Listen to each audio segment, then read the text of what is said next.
குமரிக்கல் பாளையம் என்று ஒரு இடம் இருக்கிறது. அந்த இடம் குமரிக்கல் பாளைய நடுகல் என்பது இந்தியாவில் இருக்கக்கூடிய நடுகற்களில் மிக உயரமான 10 டன் அதிகமான ஒரு நடுகல். அது ஒரு வயல்காட்டை தாண்டி ஒரு கல்குவாரியை தாண்டி சென்று பார்க்க வேண்டிய ஒரு பனம் கூடலுக்குள் இருக்கக்கூடிய நடுகல். அந்த நடுகல்லை சமீபத்தில் நான் என்னுடைய நண்பர்களோடு ஈரோட்டுக்கு சென்றிருந்த பொழுது பார்க்க போயிருந்தேன். அந்த நடுகல் இருக்கக்கூடிய இடத்திற்கும் மக்கள் வாழக்கூடிய இடத்துக்கும் இடையே நிறைய தூரம் இருக்கிறது. ஆனால் அந்த நடுகல்லை தொடர்ந்து மக்கள் வழிபட்டு கொண்டே இருக்கிறார்கள். சின்ன சின்ன மண் குடங்கள் கொண்டு வந்து அந்த நடுகல்லுக்கு கீழே வைக்கப்பட்டு வழிபாடு நடக்கிறது. நான் அந்த நடுகல்லை பார்த்துவிட்டு கொஞ்சம் தூரம் வருகிற பொழுது ஒரு மூதாட்டியை சந்தித்தேன். அவருக்கு கிட்டத்தட்ட வயது என்ன என்று கேட்டால் வயது தெரியாது. ஆனால் நம்மளுடைய போதத்திலிருந்து அவருடைய வயதை பார்த்தால் ஒரு 90 வயதுக்கு மேல் இருக்கக்கூடிய ஒரு மூதன்னையாக அந்த மூதாட்டி இருந்தார். அவரிடம் இந்த நடுகல் குறித்து இந்த கிராமத்தில் என்ன சொல்லுகிறார்கள் என்ற பொழுது அவர் ஒரு பெரிய கர்ண பரம்பரை கதையை சொல்லி கடைசியில் அந்த கதையை முடிக்கிற இடமாக குழந்தைகள் இல்லாதவர்கள், குழந்தை பாக்கியம் இதுவரைக்கும் கிட்டாதவர்கள் வெவ்வேறு ஊர்களில் இருந்து இந்த நடுகல்லை நோக்கி வருகிறார்கள். அவர்கள் ஒரு சின்ன மண்குடத்தை வைத்து வழிபடுகிறார்கள். வழிபட்டு சென்றதற்கு பிறகு அவர்களுக்கு குழந்தை பாக்கியம் கிடைக்கிறது என்று அவர் அந்த ஒரு கர்ண பரம்பரை கதையிலிருந்து சமகாலத்தில் கொண்டு வந்து அந்த இதை முடித்திருந்தார். உண்மையில் எனக்கு அந்த குமரிக்கல் பாளையம் நடுகல்லை சென்று பார்த்து வந்த ஒரு நாள் முழுவதும் ஏதோ ஒரு வகையில் அது என்னை தூங்க விடாமல் அல்லது ஒரு உணர்ச்சி மிகுந்த ஒரு நாளாக அது ஆக்கியது. ஏன் என்னை அது தூங்க விடவில்லை என்றால், நடுகல் என்பது நம்முடைய மரபிலே நடுகல் என்பது மக்களுக்காக மாண்டு போன ஒரு வீரனுக்காக எழுப்பப்படக்கூடிய ஒரு நினைவுக்கல். அது கிட்டத்தட்ட காலாதி காலத்திற்கு இனி வரக்கூடிய எல்லா தலைமுறைக்கும் ஒரு கல்லின் வழியாக ஒரு வீரனை பறைசாற்றக்கூடிய ஒரு சித்திரம்தான் நடுகல் என்கிற சித்திரம். ஆனால் அங்கே ஒரு குழந்தை வேண்டி இருக்கக்கூடிய தம்பதிகள் ஒரு மண்குடத்தை வைத்துவிட்டு செல்லுகிற படிமம், அந்த சித்திரம் அது என்னவென்று எனக்கு புரிபடாமல் இருந்தது. ஒரு புனைவெழுத்தாளனாக அதை அறிவதற்கு நான் பெரிய வேகம் கொண்டு அதை தேடி பார்த்தேன். இப்படியான ஒரு சித்திரத்தை கீழடியில் அகரம் என்ற ஒரு இடத்திலே அவர்கள் அந்த அகழ்வாராய்ச்சியில் ஈடுபட்டு கொண்டிருந்த பொழுது நான் போயிருந்தேன். நானும் எழுத்தாளர் லட்சுமி சரவணகுமார் அவர்களும் போயிருந்த பொழுது அங்கே அகழ்ந்து எடுக்கப்படக்கூடிய முதுமக்கள் தாழியை ஏன் எல்லாமே ஒரு வடிவத்தில் இருக்கிறது என்று கேட்டேன். அப்பொழுது அங்கே பணியில் இருந்த ஒருவர் சொன்னார், இந்த முதுமக்கள் தாழியை பார்க்கிற பொழுது உங்களுக்கு என்ன சித்திரம் பெறுகிறது என்று கேட்டார். உண்மையில் நமக்கு அந்த வடிவத்தை குறிப்புணர்ந்து அவர் துறை சார்ந்த ஒரு மொழியில் சொல்வதற்கு நமக்கு தெரியவில்லை. நான் ஒரு நெற்களஞ்சியத்தில் நெல் போட்டு வைக்கக்கூடிய ஒரு மண்பாண்டமாக இருக்கலாம் என்று சொன்னேன். அவர் சொன்னார், அது ஒரு கருப்பை வடிவத்தில் இருக்கிறது. நாம் மண்ணிலிருந்து தோண்டி எடுக்கக்கூடிய எல்லா முதுமக்கள் தாழியும் கருப்பையினுடைய வடிவத்தில் இருக்கக்கூடியது தான். ஒரு மனிதனுடைய வாழ்வு தொடங்கும் இடமும் அது முடிந்து போனதற்கு பிறகு மண்ணுக்குள் மீண்டும் ஒரு கருப்பையில் வைத்து புதைக்கக்கூடிய மரபு இது பறைசாற்றுகிறது என்று சொன்னார். உண்மையில் இந்த நடுகல்லை தாண்டி வந்த அந்த ராத்திரி நான் நினைத்து பார்த்தேன், யாரென்று தெரியாத ஒரு வீரனின் முகம் அந்த 30 அடி உயர்ந்து நிற்கக்கூடிய நடுகல்லில் எனக்கு தெரிகிறது. வரலாற்றில் இப்படியான முகங்கள் தொடர்ந்து வந்து கொண்டே இருக்கிறது. வரலாற்றில் நாம் கொண்டாடக்கூடிய வீரர்களின் முகத்தையும் சாயலையும் அவர்களுடைய சுவடுகளையும் நடந்துதான் தீர வேண்டும் என்ற லட்சியங்கள் கொண்ட பல மனிதர்களை நாம் பார்க்கிறோம், நம்முடைய காலத்தில் பார்க்கிறோம். என்னுடைய நண்பர் ஒருவரிடம் நான் இதை சொன்னேன். இந்த வரலாற்றின் சுவட்டின் சாயலோடு அல்லது வரலாற்றின் ஒரு நாயகனுடைய சாயலோடு மனிதர்கள் வந்து கொண்டே இருப்பார்கள் என்று சொன்ன பொழுது என்னுடைய நண்பர் கேட்டார், காந்திக்கு அப்படி எதுவும் இதுவரைக்கும் வாய்க்கவில்லை அல்லவா அப்படி என்று கேட்டார். நான் சொன்னேன், காந்திக்கு நீ நினைப்பது போல ஒரு கண்ணாடியும் பெருத்த கண்களும் பெரிய விடைத்த காதுகளும், அது ஒரு ஒரு பிரித்தானிய எழுத்தாளர் காந்தியினுடைய உருவத்தை குறிப்பிடுகிற பொழுது, சர்க்கரை பாத்திரத்திற்கு 2 பிடிகள் போல காது இருக்கிறது என்று குறிப்பிட்டிருப்பார். அப்படியான சாயலை நான் சொல்லவில்லை. சாயல் என்பது ஏற்கனவே ஒரு முன்னோடி நடந்து போன பாதையில் நடந்து போவது, ஏற்கனவே ஒரு முன்னோடி செய்த செயலிலிருந்து அடுத்ததை தாண்டுவது என்று நான் சொன்னேன். அப்படி என்றால் இன்றைக்கு காந்தியை கொண்டாடுகிற அல்லது காந்தியை கொண்டு செலுத்துகிற அல்லது காந்தியத்தை கைப்பிடித்து நடக்கிறவர்கள் இன்றைக்கு உலகத்தில் இல்லையா என்றால், இன்றைக்கு நிறைய பேர் இந்த மண்ணிலே இருக்கிறார்கள். இன்றைக்கும் ஒரு பெரிய மூதன்னையாக திண்டுக்கல்லில் காந்தி கிராமம் பல்கலைக்கழகத்தில் இருக்கக்கூடிய கிருஷ்ணம்மாள் ஜெகநாதன் என்கிற ஒரு பேரன்னை இன்றைக்கும் நம்முடைய நாம் வாழும் காலத்தில் உயிர் வாழ்ந்து கொண்டிருக்கிறார். நான் அந்த நண்பரிடம் சொன்னேன், காந்தியினுடைய சுவட்டை, காந்தியினுடைய சாயலில் வாழக்கூடியவன் என்பது மானுட பிணைப்போடு தன்னை ஈடுபடுத்திக் கொள்ளுகிறவன், தொடர்புபடுத்திக் கொள்ளுகிறவன் என்று நான் சொன்னேன். நண்பர்களே, காந்தியின் எண்ணங்களோடு தம்மை தொடர்புபடுத்தும் அத்தனை பேரும் காந்தியர்கள் தான் என்பது எனக்கு எந்த மாற்று கருத்தும் கிடையாது. அகிம்சையே என் கடவுள், சத்தியமே என் கடவுள், அகிம்சையை நான் நாடும்போது என் மூலம் அதை அறி என்று சத்தியம் எனக்கு கூறுகிறது, சத்தியத்தை நான் நாடும்போது அகிம்சை என்னை கொண்டு அதை காண் என்கிறது. ஆகவே சத்தியத்திற்கும் அகிம்சைக்கும் இருக்கக்கூடிய தொடர்பை காந்தி இப்படி தன்னுடைய பிரகடனமாக கூறினார். உண்மையில் காந்தி சொல்லக்கூடிய சத்தியங்கள், இதுவரைக்கும் காந்தியினுடைய எழுத்துக்களை தொடர்ந்து வாசிக்கிற ஒருவன், காந்தியினுடைய சத்தியங்கள் என்பது என்னென்ன அப்படி என்றால், அது மீண்டும் மீண்டும் நாம் காந்திக்குள் போக போக அது விரிவடைந்து கொண்டு போகக்கூடிய சத்தியங்களாக இருக்கிறது. மானுடகுலம் இதுவரைக்கும் கண்டுணராத நிறைய சத்தியங்கள் இன்னுமே காந்தியிடம் இருப்பதாக நான் கருதுகிறேன். இவ்வுலகில் என்றைக்கும் நீர்த்து போகாத பொய்யாகாத சத்தியம் காந்தி என்பது எனக்கு எந்த மாற்று கருத்தும் கிடையாது. அதனால்தான் காந்தி சொன்னார், என்னை விட செய்தியை நான் வெளிப்படுத்தும் முறையை விட என் செய்தி முக்கியம், அதற்கு என்று தனி சக்தி இருக்கிறது என்று காந்தி சொன்னார். இந்த பிரகடனம் என்பது காந்தியை நாம் எவ்வாறு காந்திக்குள் நுழையலாம் என்பதற்கு, வாசிப்பின் வழியிலாக நுழையலாம் என்பதற்காக நான் கூறுவது. காந்தி எங்கு பிறந்தார் என்பது ஒரு புள்ளி விவரத்துக்கான கேள்வி அல்ல. அது ஒரு தீபகற்பத்தினுடைய ஒரு சின்ன போர்பந்தர் என்கிற ஒரு ஊரிலே காந்தி பிறந்தார். அவருடைய குடும்பம் ஒரு வாணிப குடும்பம். அரசர்களுக்கும் எஜமானர்களுக்கும் வியாபாரிகளுக்கும் பணத்தை வட்டிக்கு கொடுக்கக்கூடிய ஒரு குடும்பம். ஆனால் காந்தியிடமிருந்து, காந்தி குடும்பத்திடமிருந்து பணம் வாங்குகிற யாரும் காந்தியினுடைய குடும்ப பின்னணியை அவர்கள் சொல்லுவதற்கு ஒரு கர்ண பரம்பரை கதை இருக்கிறது. கிட்டத்தட்ட பனியாக்கள் என்று சொல்லக்கூடிய சமூகத்தை அங்கு வாழக்கூடியவர்கள் என்ன சொல்லுகிறார்கள் என்றால், சூது நிரம்பியவர்கள் என்றுதான் சொல்லுகிறார்கள்.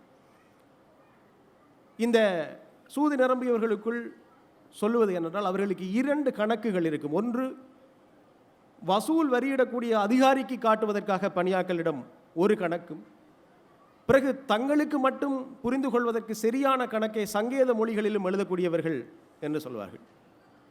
ஆகவேதான் கிந்தியிலே ஒரு பழமொழி இருக்கிறது, கடவுளால் கூட பனியாவின் கையெழுத்தை புரிந்து கொள்ள முடியாது என்று பணியாக்களிடமிருந்து பணம் வாங்கக்கூடியவர்கள் ஒரு கர்ணபரம்பரை கதையிலும் பழமொழியிலுமே அதை குறிப்பிடுகிறார்கள். கடவுளால் கூட புரிந்து கொள்ள முடியாத ஒரு பனியாவின் எழுத்தை, கையெழுத்தை இந்த மானுட சமூகம் புரிந்து கொள்ள வைத்ததுதான் காந்தியினுடைய முதல் சாத்தியம் என்று நான் நினைக்கிறேன். காந்தியை நாம் அப்படித்தான் புரிந்து கொள்ள முடியும் என்று நான் நம்புகிறேன். காந்தி இந்திய தேசத்தின் விடுதலைக்கானது மட்டும் ஒரு பெயர் சொல் அல்ல. காந்தியின் கையெழுத்துக்கள் அனைத்துமே மானுடத்தின் மீட்புக்கானவை, இன்றைக்குமான சூரியனைப் போல ஒளிந்தபடி இருப்பவை. முதன்முறையாக கடவுளும் புரிந்து கொண்ட பனியாவின் எழுத்து காந்தியினுடையதுதான். ஏனெனில் காந்தியின் எழுத்துக்களில் 2 கணக்குகள் இருக்கவில்லை, சங்கேத பாசைகள் இருக்கவில்லை, சத்தியமும் சுதந்திர வேட்கையும் மானுடத்தின் இருளகற்ற துடிக்கும் யுகபுருஷனின் மொழியும் இருந்தது. ஆகவே காந்தியை நான் முதன்முறையாக, காந்தி என்னுடைய அறையில் அல்லது காந்தியோடு நான் உரையாடத் தொடங்கிய ஒரு சித்திரம் இருக்கிறது. காந்தி நவகாளிக்கு சென்ற அந்த பகுதியை நான் வாசிப்பில் கண்டடைந்த பொழுது, காந்தி இந்த யுகத்தினுடைய உன்னத புருஷர் தான் என்பதில் எனக்கு எந்த இதுவும் இல்லாமல் நான் காந்தியின் கரங்களை பற்றி கொண்டது அப்பொழுதுதான். நண்பர்களே, நவகாலியில் 7 முதல் 8 மைல் அளவிற்கு வெறும் பேதங்களாலும் வன்முறையாலும் அழிக்கப்பட்ட வீதிகளில் காந்தி நடக்கத் தொடங்குகிறார். அதை சண்டிப்பூரிலிருந்து தொடங்கிய காந்தியினுடைய பயணம் கிட்டத்தட்ட அவர் சென்று சேர்ந்து இரவு தூங்குகிற வரைக்கும் காந்தி நடந்து கொண்டே இருந்தார். காந்தி நடந்து போகிற பொழுது வணக்க ஸ்தலங்களுக்கு முன்பாக தன்னுடைய செருப்பை கழற்றி அந்த வணக்க ஸ்தலங்களை தாண்டி போகும் பொழுது மறுபடி அணிந்து கொண்டார். வயதான காந்தியை அப்படி நடக்காதீர்கள், உங்களுடைய கால்களில் முள்ளு குத்தலாம் கல்லு குத்தலாம் என்று சொல்லுகிற பொழுது காந்தி சொல்லுகிறார், எரியுண்ட வீடுகள், துன்புறுத்தப்பட்ட குழந்தைகள், உண்ண உணவற்றிருக்கும் அவர்களை சந்திக்க செல்லும் இந்த பயணமும் ஒரு புனித பயணம்தான். காந்தி அப்படி நடந்து செல்லும் போது ரவீந்திரநாத் தாகூரினுடைய தனித்து நட என்கிற பாடல் நவகாளி முழுக்க பாடப்படுகிறது. இவர்களை இந்த கவிதை ரவீந்திரநாத் தாகூர் எழுதிய கவிதை. தனித்து நட தனித்து நட, அபாக்கியவானே உனது அழைப்புக்கு அவர்களிடமிருந்து பதிலில்லை, என்றாலும் செல்லும் பாதையில் தடை வந்தாலும் தனித்து நட தனித்து நட அபாக்கியவானே. சத்தியம் எவரும் பேசாவிடினும் உலகே உன்னை ஏற்காவிடினும் மனதை திறந்து உண்மை பேசிடு. தனித்து முட்கள் உன் பாதையில் வீசப்படினும் பாதம் புண்ணாகி இரத்தம் கசியினும் விளக்குகள் யாவும் அணைந்து போயினும் புயலும் இருளும் சூழ்ந்த இரவிலும் தனித்து நட அபாக்கியவானே.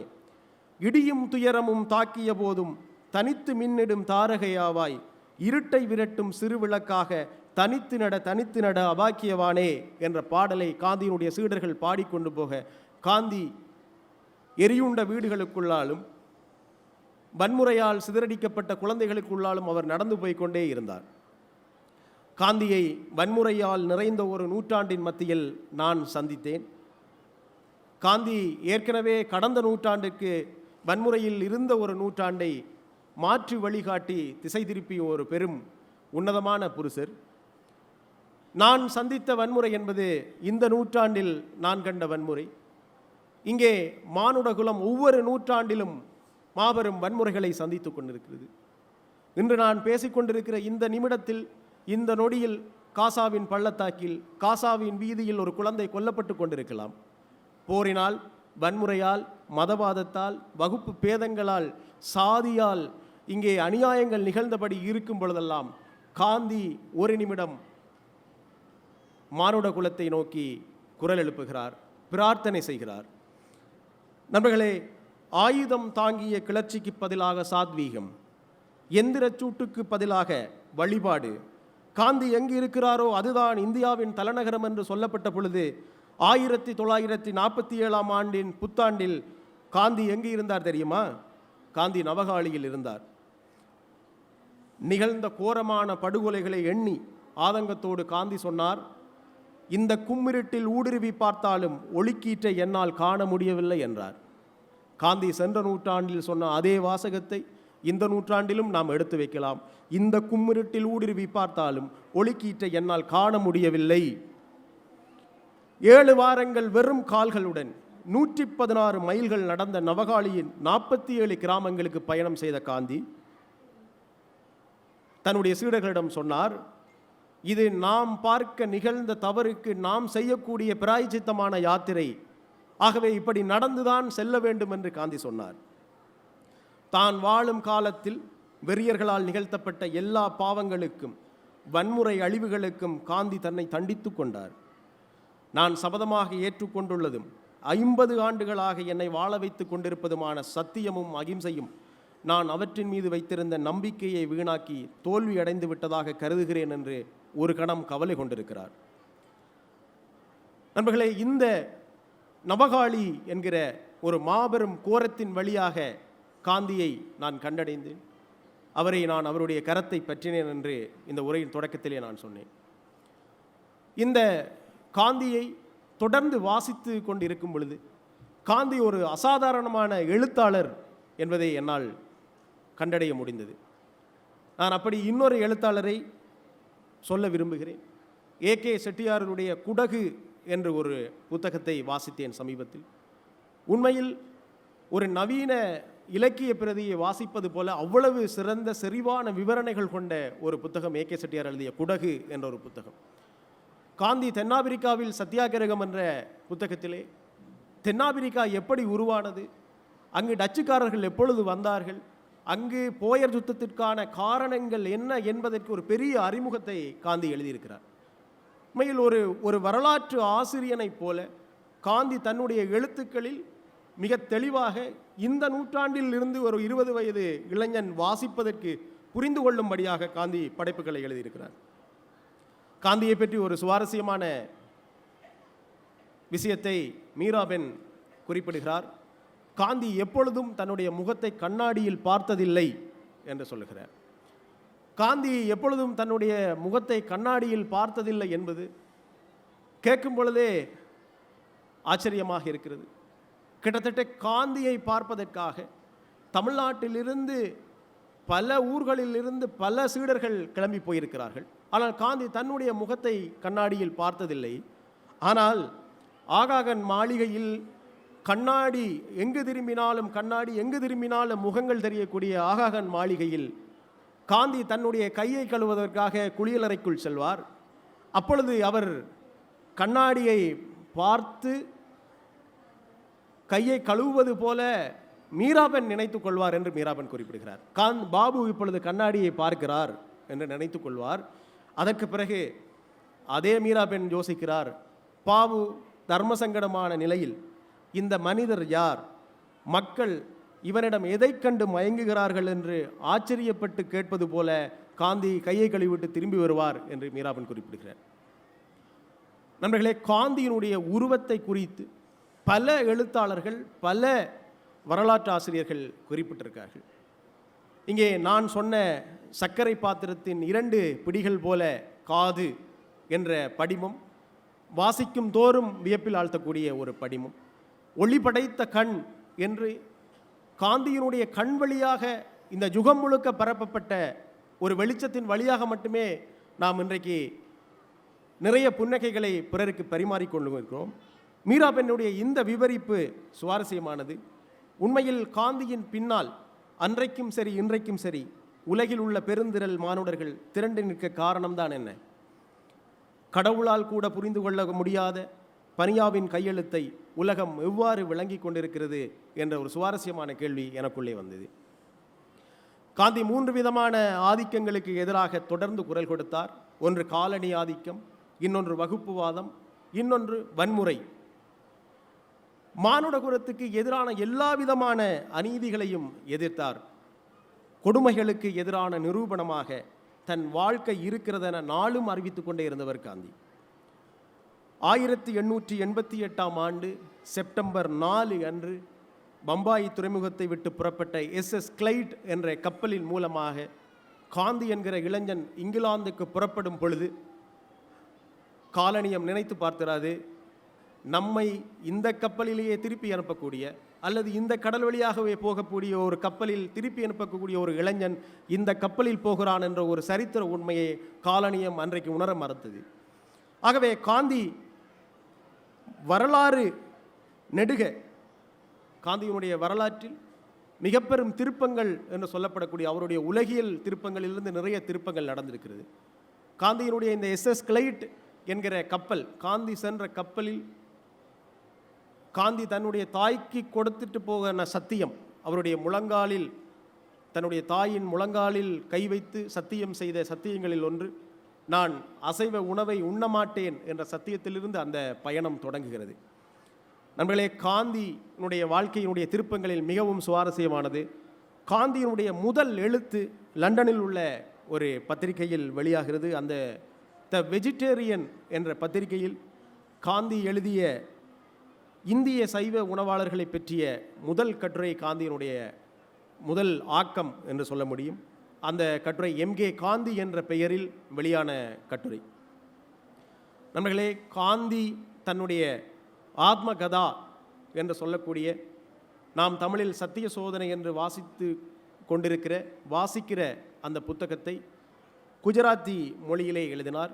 குஜராத்தினுடைய ஒரு தலை சிறந்த எழுத்தாளர் சொன்னார், குஜராத்தி மொழி காந்திக்கு கடன்பட்டிருக்கிறது. இப்படி ஒரு மகாபுருஷரனுடைய வாழ்க்கையை தன் வார்த்தைகளில் அது தாங்கி இருப்பதால் குஜராத்தி மொழி காந்திக்கு கடன்பட்டிருக்குதுன்னு சொன்னால், இது போன்றதொரு சத்தியமான பிரதி இந்த உலகத்தில் வேறொன்று இல்லை என்று நான் நினைக்கிறேன். காந்தியின் எழுத்துக்களை தொடர்ந்து வாசிக்கும் ஒருவனாக அவருடைய கடிதங்கள் வியப்பளிக்கின்றன.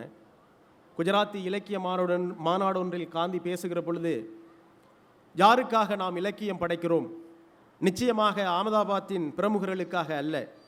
அவர்கள் பெரிய இலக்கியவாதிகளை வைத்துக்கொண்டு பெரும் நூலகங்களையே தங்கள் வீடுகளில் உருவாக்கி கொள்ள முடியும். ஆனால் பெரிய தோல் குடத்தில் தண்ணீரை இறைக்க தன் மாடுகளை வசைபாடும் ஏழை மனிதரை பற்றி யார் கவனிப்பார்கள் என்று காந்தி கேட்டார்.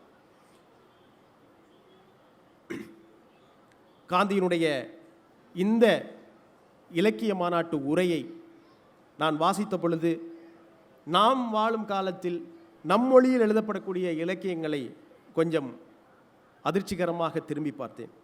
இன்றைக்கு இலக்கியம் எதுவாக இருக்கிறது என்றால், எதுவாக இருக்க வேண்டுமென்றால், திரும்ப திரும்ப நாம் ஒரு கசப்பிலிருந்து கரிப்பிலிருந்து மேலெழும்பக்கூடிய எல்லா நன்மைகளையும் நோக்கியுமே நம்முடைய இலக்கியம் செல்ல வேண்டும் என்று நான் நினைக்கிறேன். ஒருவர் வாழும் காலம் முழுவதும் உண்மையை நோக்கி பயணம் மேற்கொள்ளும் ஒரு யாத்திரிகர் இன்னொரு யாத்திரிகரிடம் பேசுவது போன்ற முறையில் உறக்க சிந்திப்பவராக, மனதில் எதையும் மறைத்து வைத்துக் கொள்ளாதவராக இருந்தார் எனில் அவருடைய பெயர் காந்திதான். சோதனை காலம் வரும் பொழுது உங்களுடைய நம்பிக்கை குன்றிவிடக்கூடாது. நல்ல காலத்தில் மாத்திரம் தடபுடலாக இருக்கும் நம்பிக்கைக்கு மதிப்பில்லை. நம்பிக்கைக்கு ஏதாவது மதிப்பு இருக்க வேண்டுமாயின் மிக கடுமையான சோதனைகளுக்கு பின்பும் அதை ஒளிகுன்றாமல் திகழ வேண்டும் என்று காந்தி எல்லா தலைமுறைக்கும் கருத்து சொல்லியிருக்கிறார். காந்தியினுடைய சிந்தனைகளில் வியக்க வைக்கக்கூடிய சிந்தனைகளாக நான் பார்ப்பது இதொன்று. காந்தி இன்னொன்று சொல்லுகிறார், பொய்யை விட அதிக தீமை விளைவிக்கத்தக்க உண்மையை, முற்றிலும் உரைக்காத வார்த்தைகளை உண்மைக்கு பதிலாக உபயோகிப்பதால் தான் நம்முடைய சச்சரவுகள் பலவும் ஏற்படுகின்றன என்று காந்தி சொல்லுகிறார். நம்மளே காந்தியை பின்பற்றி வந்த நிறை என்பது பெரிய நிறை. நம் தமிழ்நாட்டிலிருந்து ஜேசி குமரப்பாவிலிருந்து ஆச்சாரியா வினோபாவிலிருந்து ஒரு பெரிய நிறை இருக்கிறது. மகாதேவ் தேசாய் என நீளும் இந்த நிறையிலே நம்முடைய நம்மோடு வாழ்ந்து கொண்டிருக்கக்கூடிய கிருஷ்ணம்மாள் ஜெகநாதன் அவர்களும் அடக்கும். காந்திய வாதமும் காந்திய போராட்ட வழிமுறை என்பதும் என்றுமில்லாதவாறு உலகம் முழுவதும் இன்று தேவைப்படுகிறது என்று நான் நினைக்கிறேன். அடுத்த மனிதன் வீழ்ச்சியடையும்படியாக அமையக்கூடிய தவறை ஒருபோதும் செய்யாதீர் என்கிறது காந்தியம். இன்றைக்கு அடுத்த மனிதனை வீழ்த்துவதே சரியென உலகில் அரசியல் நடக்கிறது. தன்னுடைய சீடர்களில் ஒருவரான வினோபாவை பற்றி காந்தி கூறும்போது, அவர் என்னிடம் ஆசி வாங்க வந்தவர் இல்லை, ஆசிரமத்தை ஆசீர்வதிக்க வந்துள்ளார் என்று காந்தி சொன்னார் ஆச்சாரியா வினோபாவை பற்றி. இந்த ஆச்சாரியா வினோபாவை தான் பூமிதான இயக்கத்தை நடத்தியவர். அவர் பூமிதான இயக்கத்தின் வழியாக அவர் ஏழை மக்களுக்கு வழங்கிய நிலம் என்பது கிட்டத்தட்ட 44 லட்சம் ஏக்கர்களை வழங்கியிருக்கிறார். அவரை குறித்து ஒரு உவமை சொன்னார்கள், நிலங்களை கொடுக்கும் கடவுள் என்பது ஆச்சாரிய வினோபாவினுடைய பெயராக இருந்தது. நண்பர்களே, எழுத்தாளர் ஜெயமோகன் அவர்களுடைய பின்தொடரும் நிழலின் குரல் என்ற ஒரு புத்தகத்தில், ஒரு நாவலில், கேரளாவினுடைய ஒடுக்கப்பட்ட மக்களுக்காக போராடக்கூடிய ஒரு மாபெரும் போராளியான ஐயன் காளிக்கும் காந்திக்கும் நடைபெறுகிற ஒரு உரையாடல் மெல்லிய நூல் என்ற ஒரு பகுதியிலே வருகிறது. அந்த காட்சி மிகவும் அபாரமான காட்சி. தமிழ் நாவல்களில் ஒரு தலைசிறந்த காட்சி என்று கூட என்னால் சொல்ல முடியும். அவ்வளவு ஆழமும் அவ்வளவு ஒடுக்கப்பட்டவருடைய வலியையும் முன்வைத்த காட்சி. காந்தியை சந்திப்பதற்காக ஐயன்காளியும் அவரது தோழர்களும் போகும் பொழுது பாபு ஓய்வெடுக்க போய்விட்டார் என்று சொல்லப்படுகிறது. இல்லை, நாங்கள் அவரை சந்திக்க வேண்டும் என்று சொல்லுகிறார்கள். இல்லை, இப்பொழுது பார்க்க முடியாது, நாளை வாருங்கள் என்று பதில் வருகிறது. நாளை நாம் சில வேளைகளில் இல்லாமல் போனால் என்று ஐயன்காளி தரப்பில் இருந்து சொல்லும் பொழுது சந்திப்பு ஒருங்கிணைக்கப்படுகிறது. காந்தி, ஐயன்காளி, அவருடைய சீடர்கள் இருக்கக்கூடிய அறையிலே அந்த உரையாடல் நடக்கிறது. ஐயன்காளியும் சிண்டன் என்கிற ஐயன்காளியினுடைய படையைச் சேர்ந்த ஒரு போராளியும் ஐயன்காளியோடு இருக்கிறார். இன்னும் ஒருவர் இருக்கிறார். காந்தி அந்த உரையாடலை இப்படி தொடங்குகிறார். அநீதியை நீதியால், கொடுமையை கருணையால், துவேசத்தை அன்பால் எதிர்க்க வேண்டும் என என் மனம் அதனைத்தான் சொல்கிறது என்றார் காந்தி. நம்மளை இந்த அநீதியை நீதியால், கொடுமையை கருணையால், துவேசத்தை அன்பால் எதிர்க்க வேண்டும் என மனம் சொல்கிறது என்று சொன்ன காந்தியிடம் ஐயன்காளியோடு சென்ற சிண்டன் என்கிற தோழன் சொன்னான், நாயினும் கேவலமாக நாங்கள் வதைக்கப்படும் போது, எங்கள் பெண்கள் கொடுமைகளுக்குள்ளாகும் போது, எங்கள் குழந்தைகள் அடிமைகளாக்கப்படும் போது நாங்கள் எப்படி அகிம்சையை தர்மமும் பேச முடியும் என்று கேட்டார். காந்தி சொன்னார், அகிம்சையும் தர்மமும் வதைப்படுபவர்களுக்கும் அநீதி இழைக்கப்படுபவர்களுக்கும் உரிய போராட்ட முறைகள் என்றார். சிண்டன் கோபமாய் தனக்கருகில் இருந்த தோழனிடம், டே மாடா, உடலை காண்பிடா மனித தெய்வத்திற்கு அப்படி என்றான். மாடன் தன்னுடைய ஆடையை களைந்தான். முதுகும் மார்பும் இரத்தமும் சீழும் கலந்து பாலமாக இருந்தன. புண் விரிசல் விட்டு வெடித்து நீர் பரவி இருந்தது. ஓடிப்போன எருமையை பிடிக்க கோவில் வளாகத்துள் சென்றதற்காக திருவட்டார் கோயிலை சுற்றி கரைநாயர்கள் 18 முறை மண்தரையில் போட்டு இழுத்தார்கள் என்றான். 1000 வருடங்களாக மனித புழுக்களாக வாழ்ந்து செத்த வம்சம் நாங்கள். எங்களிடம் வந்து அகிம்சை பற்றி பேச உங்களுக்கு என்ன ஜோக்கியதை என்று சிண்டன் கேள்வி கேட்டான் காந்தியை பார்த்து. காந்தி சொன்னார், நீங்கள் செய்தது அவர்கள் செயலுக்கு காரணம் கற்பிக்கிறது. வன்முறையை எப்போதும் வன்முறைக்கான நியாயங்களை வழங்குகிறது என்று காந்தி சொன்னார். சிண்டன் பதிலுக்கு சொன்னான், இரத்தப்பலி கேட்கிற தெய்வங்கள் எங்களுக்கு உண்டு. வாகனங்கள் இல்லாமல் தரை மீது நிற்கும் தெய்வங்கள் எங்களோடு இருக்கின்றன. எங்கள் மாடனும் சுடலையும் காடனும் கருப்பனும் எங்களுடன் வந்தால் போதும் என்றான் சிண்டன். காந்தி ஒரு சின்ன புன்னகைக்கு பிறகு கேட்டார், குழந்தையை மார்பில் ஏந்திய தெய்வங்கள் உங்களுக்கு இல்லையா? அவை உங்களோடு வெறுமா என்று கேட்டார். சிண்டன் சொன்னான், இவருடன் என்ன பேச்சு? 1000 வருடம் பேசி பேசியே நம்மை அடிமையாக்கிய வஞ்சக கூட்டத்தின் பூசாரி இவர். வாருங்கள் கிளம்புவோம் என்றான். ஆனால் ஐயன்காளி அசையாமல் இருந்தார். காந்தியின் கண்களை அவர் சந்தித்தார். காந்தி சொன்னார், உங்களுடன் என்னால் பேச முடிகிறது. இந்த சொற்களால் அல்ல, இவைகளை என்னாலேயே முழுக்க நம்ப முடியவில்லை ஐயன்காளி என்றார். நண்பர்களே, இந்த உரையாடலில் இருந்து காந்தி இன்னொன்றை சொன்னார். உங்கள் தர்ம நியாயங்கள் எதுவும் எனக்கு புரியவில்லை. ஐயன்காளி சொல்லுகிறார் காந்தியிடம், உங்கள் தர்ம நியாயங்கள் எதுவும் எனக்கு புரிவதில்லை. எனக்கு ஆங்கிலம் சரிவர புரிவதில்லை, எந்த மொழியும் புரியாது. ஆனால் உங்களுக்கு ஒரு வாக்குறுதியை தர முடியும். எனக்கு இனிமேல் நான் கீழே போட்ட என்னுடைய களி தேவையில்லை என்று நினைக்கிறேன். களி என்றால் தடி, எனக்கு தேவையில்லை என்று நினைக்கிறேன்.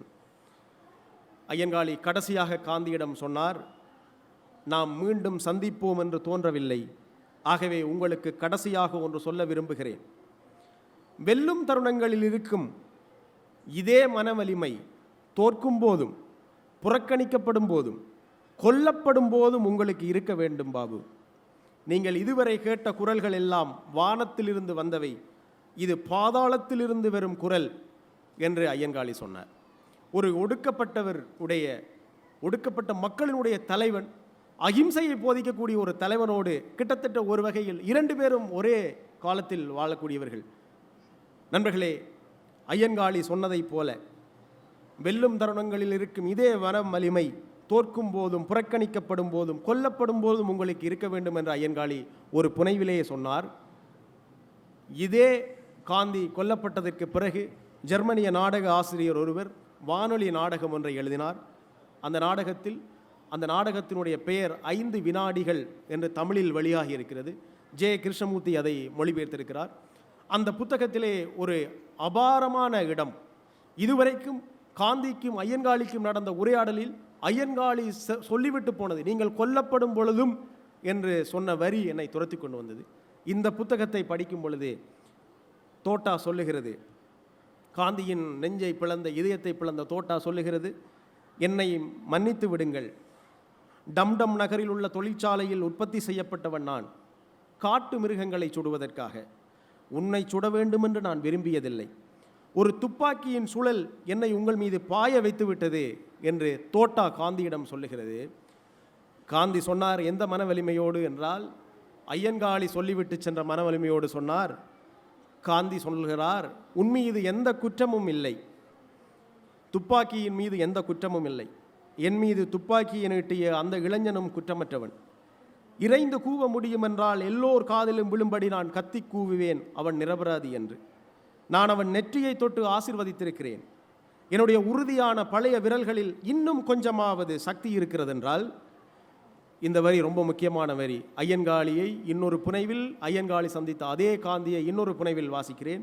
என்னுடைய உறுதியான பழைய விரல்களில் இன்னும் கொஞ்சமாவது சக்தி இருக்கிறதென்றால் அவன் நெற்றியில் நான் இட்ட அந்த அடையாளத்தை இறைவன் கண்டுகொள்வான் என்று காந்தி பேசுகிறது போல ஒரு வரி. நண்பர்களே, இந்த உரையாடலின் வழியாக ஐயன்காளியோடு வந்த ஒரு சிஷன் ஐயன்காளியினுடைய தோழர் ஒரு கேள்வி கேட்டான். உங்களுக்கு இப்படி ஒன்று நேர்ந்தால் என்ன செய்வீர்கள் என்று கேட்டபொழுது காந்தி சொன்னார், நான் அகிம்சையின் வழியாகத்தான் பேசுவேன் அவர்களோடு என்று சொன்னார். கிட்டத்தட்ட இந்த புத்தகத்திலே காந்தி பேசுவது அதுதான். என்னுடைய உறுதியான விரல்களின் வழியாக ஆசீர்வதித்த அந்த அடையாளத்தை இறைவன் காண வேண்டும் என்று காந்தி சொன்னார். பிரியத்திற்குரியவர்களே, உரையின் தொடக்கத்தில் நான் சொன்னேன், குமரிக்கல் பாளையம் கல்வெட்டின் முன்பாக மண்குடங்களை வைத்து குழந்தை பாக்கியம் இல்லாதவர்கள் வழிபடுகிறார்கள் என்று சொன்னேன். உண்மையில் இந்த வழிபாடு என்பதை நான் எவ்வாறு உள்வாங்கிக் கொள்ள விரும்புகிறேன் என்றால், அன்னையர்களின் வழியாக ஒரு சக்தியை அந்த நடுகள் பெறுகிறது என்று நான் நம்புகிறேன். முதலில் காலம் காலமாக ஒரு வனாந்தரத்தின் காட்டின் நடுவிலே உயர்ந்து நிற்கக்கூடிய, மழையையும் வெயிலையும் அருந்தி இரவையும் பகலையும் அருந்தி இருக்கக்கூடிய அந்த நடுகளுக்கு தேவைப்படுவது அன்னையர்களினுடைய ஆசீர்வாதம். அன்னையர்கள் கேட்பது வேறொன்று. நாம் காந்தியின் எண்ணங்களுக்கு முன்பாகவும் அப்படித்தான் மண்குடங்களை வைத்து வழிபடுகிற ஒரு நூற்றாண்டில் இருக்கிறோம். இந்த வழிபாடு இனி வருகிற நூற்றாண்டுக்கு நாம் கொஞ்சமேனும் வெளிச்சம் வைத்து விட்டு போக விரும்பினால் அது கண்டிப்பாக நமக்கு தேவைப்படுகிறது. நன்றி, வணக்கம்.